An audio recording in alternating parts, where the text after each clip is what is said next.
নমস্কার, শুভ সকাল। কেমন আছেন সবাই? আশা করি সবাই ভালো আছেন আর আমরাও বেশ ভালো আছি। আমি রীতা, আমার নতুন একটি ব্লগে আপনাদের সবাইকে স্বাগত জানাই। আজকে ঘুম থেকে তো উঠেছি বেশ অনেকটা আগেই, 6:30 থেকে 7টার মধ্যে। তবে ভোরবেলা ওঠার যে একটা অভ্যাস ছিল সেটা অনেক দিনই নষ্ট হয়ে গেছে। চেষ্টা করলেও উঠতে পারছি না। আসলে শুতে শুতে যদি রাত 11:30, 12টা বা 12:30 বেজে যায় তাহলে অত ভোরবেলা আর ওঠা যায় না, কারণ ঘুমটাও সেভাবে হয় না। তো তারপরে যদি অনেকটা ভোরে উঠে ফেলি, সারাদিনটা কেমন যেন একটা ম্যাচ ম্যাচ করে, বা সেইভাবে শরীরটাও ভালো লাগে না। যাই হোক, ওই উঠতে উঠতে প্রায় 6:30, 7টাই হয়ে যাচ্ছে। তো অফ ক্যামেরাতে অনেক কাজকর্মই সেরে ফেলেছি। আজকে যে ব্লগটা বানাবো বা ভিডিও শ্যুট করবো সেরকম কোনো ইচ্ছে ছিল না। আসলে বিষয়টা কী হয়, পরপর যদি বেশ কিছুদিন ব্লগ না শেয়ার করি তারপরে যেন ভিডিও করার ইচ্ছেটাও কেমন যেন নষ্ট হয়ে যায়। তো ওই একরকম বলতে পারেন মনের সঙ্গে জোর করেই আজকে ব্লগটা আবার শ্যুট করছি। তো এই ভিডিওটা অনেক দিন আগেরই। তো সোনা সকালবেলা বায়না করেছে যে সে সয়াবিন আলুর তরকারি খেয়ে তবেই স্কুলে বেরোবে, অন্য কিছু সে আজকে খাবে না। তো সেই কারণে চটপট আবার রান্নায় বসিয়ে দিলাম। এই সময়টা প্রায় 9:30 বেজে গিয়েছে। আমি বললাম যে অনেকটাই সময় লেগে যাবে সমস্ত কিছুটা রেডি করতে, তোমার স্কুলে দেরি হয়ে যাবে। কিন্তু এই যে আজকে জেদ করেছে এই তরকারিটাও খাবে, তো তাই ভাবলাম তাহলে ক্যামেরাটাও হাতে নেওয়া যাক। তাই চটজলদি উঠে আগে তাড়াতাড়ি করে সয়াবিনটা গরম জলে একটু সেদ্ধ করে নিলাম, আর এখানে আলুগুলো কেটে নিয়েছি ছোট ছোট করে, সেটাও হালকা ভেজে নিলাম। তারপর প্রেশার কুকারে দিয়ে দিলাম, কারণ এইভাবে কড়াতে করলে এখন অনেকটা সময় লেগে যাবে। তো আর এদিকে গোটা কিছু গরম মশলা নিয়েছি, তো সেটা দিয়ে দিলাম তেলের মধ্যে। তেলটা অনেকটাই গরম হয়ে গিয়েছিল, কারণ অনেকটাই তাড়াতাড়ি করছি আমি। তারপরে একটু পেঁয়াজ বাটা দিয়ে দিলাম। তো এটা একটু হালকা করে ভেজে নিয়ে তারপরে ওই যে রুটিন মশলা যেটা থাকে, জিরে গুঁড়ো, লঙ্কার গুঁড়ো, হলুদ, নুন সমস্ত কিছু, আর এর মধ্যে টমেটো পেস্ট আছে, একসঙ্গে পেস্ট করে নিয়েছিলাম। তো সেটা দিয়ে খুব ভালোভাবে মশলাটা এখন কষিয়ে নিচ্ছি। তো লঙ্কার গুঁড়োটা শেষের দিকেই দিয়েছিলাম, আমার খেয়াল ছিল না। যাই হোক, আগে দিলে কি হয় অনেকটা পুড়ে যায়, তো শেষের দিকে দিলে ভালো হয়। তো এইভাবে আরেকটু বাটি ধোয়া জল দিয়ে সুন্দর করে মশলাটা কষিয়ে নিচ্ছি। তো একটু যতক্ষণ না তেল ছাড়ে ততক্ষণ অপেক্ষা করব, তাই একটা ঢাকনা দিয়ে ঢেকেও দিয়েছিলাম। আর এখন খুব ভালোভাবে মশলাটা কষানো হয়ে গেছে। আর এবার ওই যে সয়াবিন আর আলুটা যেটা প্রেশার কুকারে সেদ্ধ করতে দিয়েছিলাম, তো সেটাও হয়ে গেছে। আর এই যে মশলার সঙ্গে এখন খুব ভালোভাবে নেড়ে চেড়ে মিশিয়ে নেব, আর নামানোর আগে একটু গরম মশলা দিয়ে নেব। তো এখানে হয়ে গেছে আমার সয়াবিনের তরকারিটা। তো এখন এটাকে ঢেলে নিচ্ছি, আর এর সঙ্গে সোনাকে খেতেও দিয়ে দেবো। ঠিক আছে, সাবধানে, রোদটা এখন কম আছে। ছাতা নিয়েছিস তো?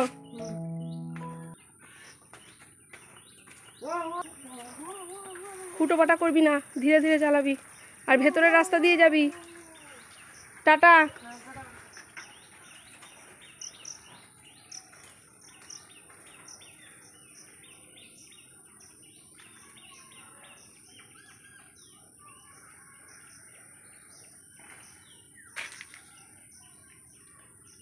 বেশি জোরে চালাতে হবে না, আস্তে আস্তেই যাও। এসো।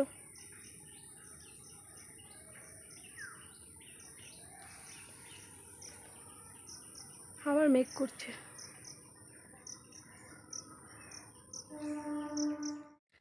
নমস্কার, শুভ সকাল। কেমন আছেন সবাই? আশা করি সবাই ভালো আছেন আর আমরাও বেশ ভালো আছি।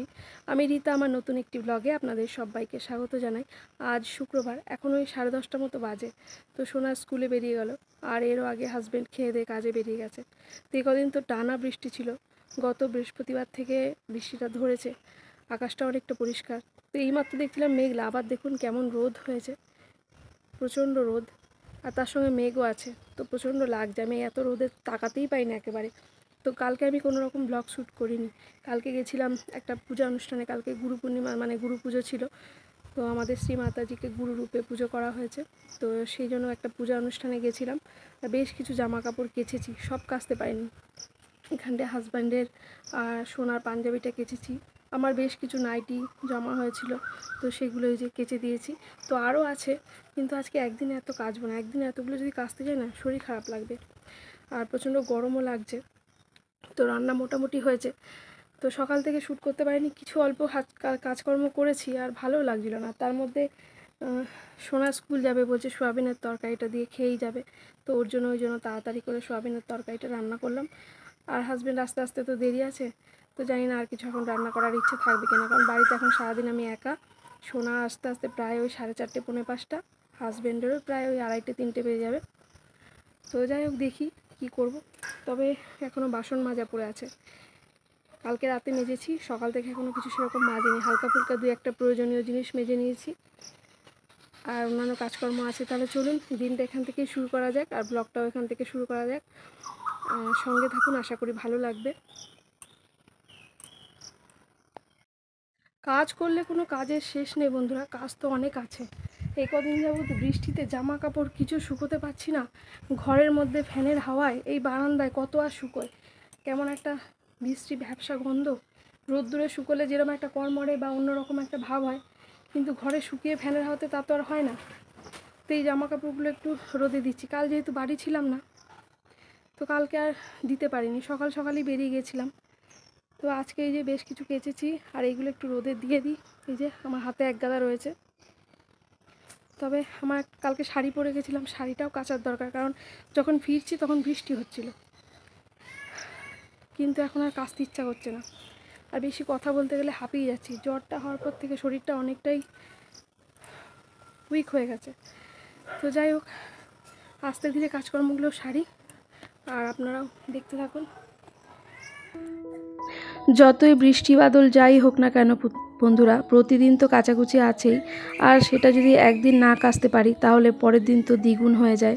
কারণ সোনা প্রতিদিন খেলতে যায়, তো সেই খেলার জামা কাপড় তো আছেই, তার সঙ্গে আমাদের বাসি জামা কাপড়, এছাড়াও তো স্কুল ড্রেস বলুন যাই বলুন, একদিন পরলে আরেকদিন নষ্ট হয়ে যায়, তো সেগুলো তো হয়, সব মিলিয়ে মিশিয়ে অনেকটা জমে যায়।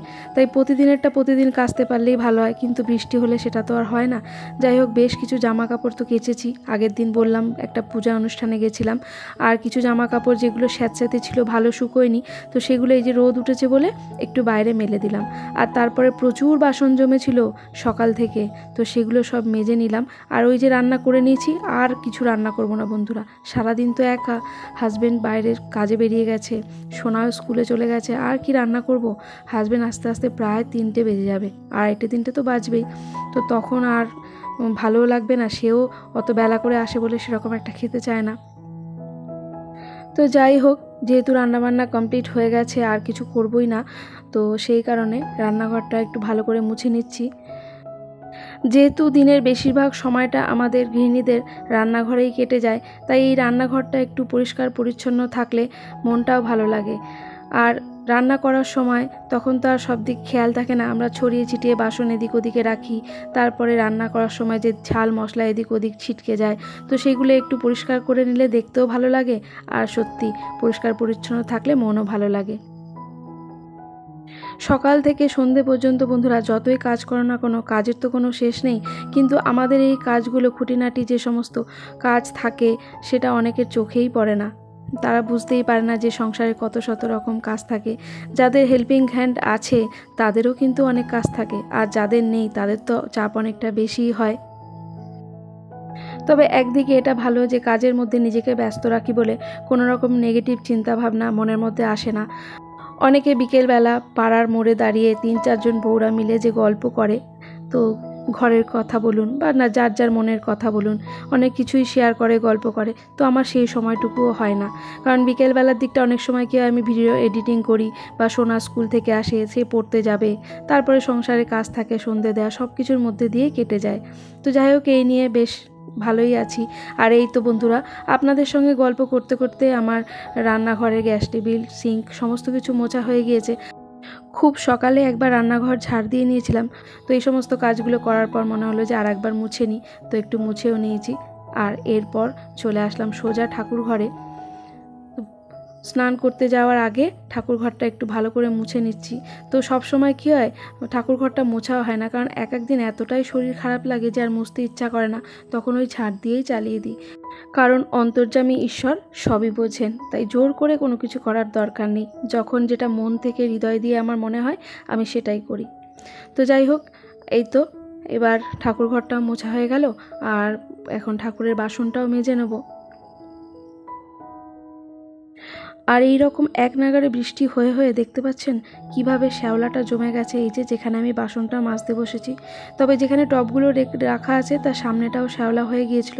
তো একদিন আমি পা স্লিপ করে পড়ে যাচ্ছিলাম, তো হাজব্যান্ডকে বলার পর ওখানে ব্লিচিং পাউডার দিয়ে দিয়েছিল, তো তারপরে ওখানে শ্যাওলাটা কেটে গেছে। তো এই দিকটাও দেখছি মনে হচ্ছে একবার দিয়ে দিতে হবে। আর এই বৃষ্টির মধ্যে সমস্ত কাজই অতি সাবধানে বুঝে শুনে করতে হয়, কারণ একবার যদি পা স্লিপ করে পড়ে যায় তাহলেই বিপদ। কারণ একার সংসারে বসে থাকলে তো চলবে না, কিভাবে কি সংসার তখন একেবারে অচল হয়ে যাবে। যাই হোক, আপনাদের সঙ্গে গল্প করতে করতে ঠাকুরের বাসন কোসন মেজে সমস্ত কাজ একেবারে গুছিয়ে নিয়েছি, আর এখন স্নানটাও সেরে নেব।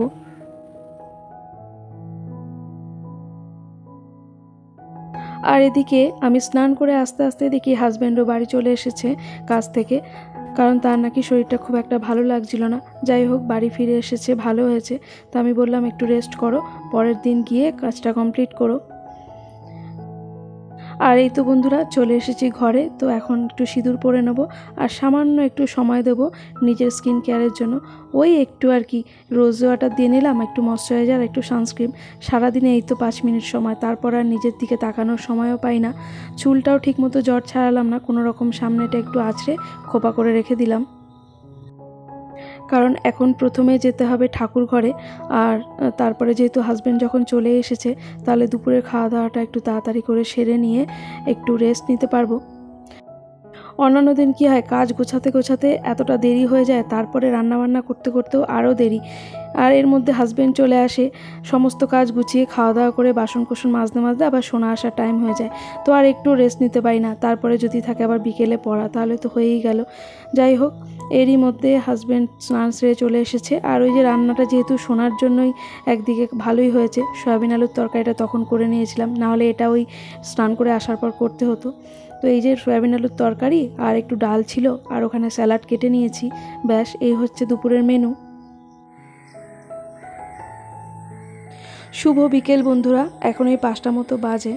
তো আকাশটা কি অপূর্ব সুন্দর লাগছে দেখুন, যদিও হালকা মেঘ আছে, তবুও তার সৌন্দর্যটাই অন্যরকম, তাই না?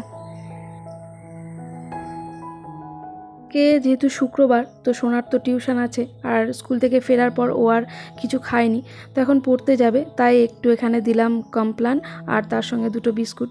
ও না এই কমপ্লান বা হরলিক্সের সঙ্গে বিস্কুট খেতে চায় না, তো জোর করেই দিলাম, কারণ স্কুল থেকে আসার পর সেভাবে ভারী কিছু খায়নি, তো সেই জন্য একটু বকাঝকা দিয়ে 2টো বিস্কুট দিয়ে খেয়ে নিতে বললাম। বাবা কয়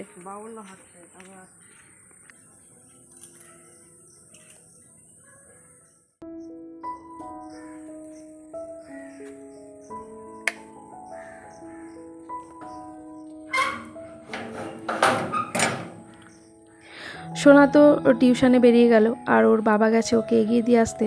তো আমি এর মধ্যে চলে আসলাম, সন্ধেটা দিয়ে নিই, কারণ প্রায় 6টার কাছাকাছি বাজে। তো এসে দেখি প্রদীপের পোলতেটা একেবারে নেমে গেছে, তো ওটা একটু টেনে তুলে নিলাম, আর তেলটাও নেই, তাই একটু তেলও ঢেলে নিলাম। তো হাজব্যান্ড সোনাকে দিয়ে বাড়ি ফিরলে তারপরে একটু চা বানাবো, আর এরপর রাতের জন্য খাবার বানাতে হবে। আর এখন তো বর্ষাকাল, আর সেই রথের মেলার পর থেকে না আমাদের এখানে মিষ্টির দোকানগুলোতে প্রায় প্রতিদিনই জিলিপি ভাজে। তো অনেক দিন খাওয়া হচ্ছে না, তাই হাজব্যান্ডকে বলেছিলাম সোনাকে দিয়ে ফেরার পথে বাজার থেকে একটু জিলিপি নিয়ে আসতে, কারণ জিলিপি খেতে ইচ্ছে করছিল। তো দেখি যদি নিয়ে আসে তো ভালোই হবে।